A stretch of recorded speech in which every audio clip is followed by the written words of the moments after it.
you see, everybody thinks they're paying for the number, but that's not the value of a business appraisal.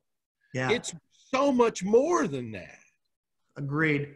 So one of the other things that we talked about was that there's, you know, Don, anything else on valuation, or did you?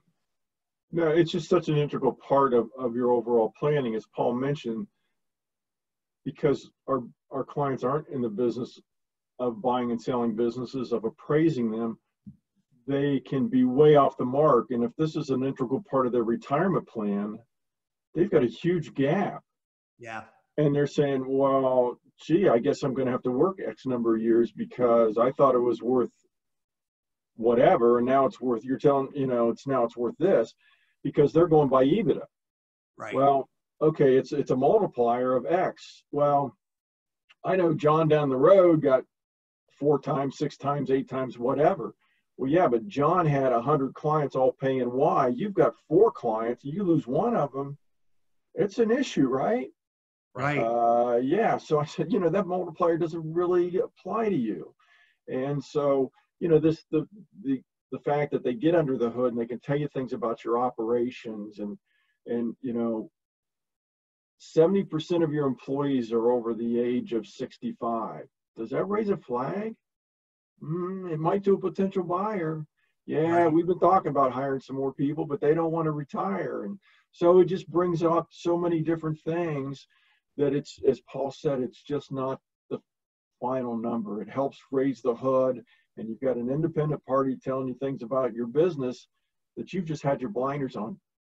Love You know, it. Michael Gerber wrote a book called The E-Myth, and he made the point that I subscribe to immediately. That is, you need to spend as much time working on your business as you work in your business. That's and the a great buy-sell agreement is a key part of working on your business, because as Don pointed out, the whole area of your unique niche. I've had appraisals come back where the appraiser identified a niche that wasn't being filled in the marketplace, that the company jumped into, and it became a company worth a few times what it was worth before. Right. So that's why I think, as a management tool, a business appraisal is one of the most valuable things. You can hire all the consultants you want, but if you get a good business appraiser that does a full business appraisal and gives you a freestanding report, that report is comprehensive. And I mean, they look at a myriad of things. And, you know, my first book that I wrote was on business valuation, and I wrote it with a business appraiser 9 years ago that John Wiley published. Nice. And, yeah, you just, and a lot of this stuff is common sense, y'all. You know, it really is. But as they often say, common sense is not so common sometimes. Yeah, but you know, we get in the mode of doing, you know, and when you're busy doing, you know, and making things happen day to day in the business, sometimes you just don't know, you know, people don't know what questions that they should be asking as they're going through this.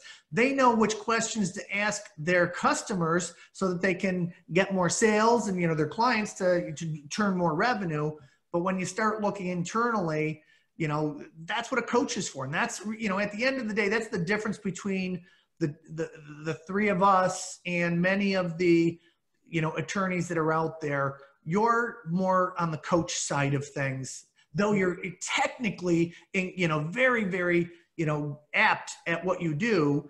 You coach people through these things, and that makes a big difference. And you ask the right coaching and the counseling part of practicing law is paramount. People used to ask me what I did, people who didn't know me, and I'd say I practice psychotherapy without a license. Because in family businesses, there's and in estate planning, there's a lot of truth in that. Mm-hmm. Agreed.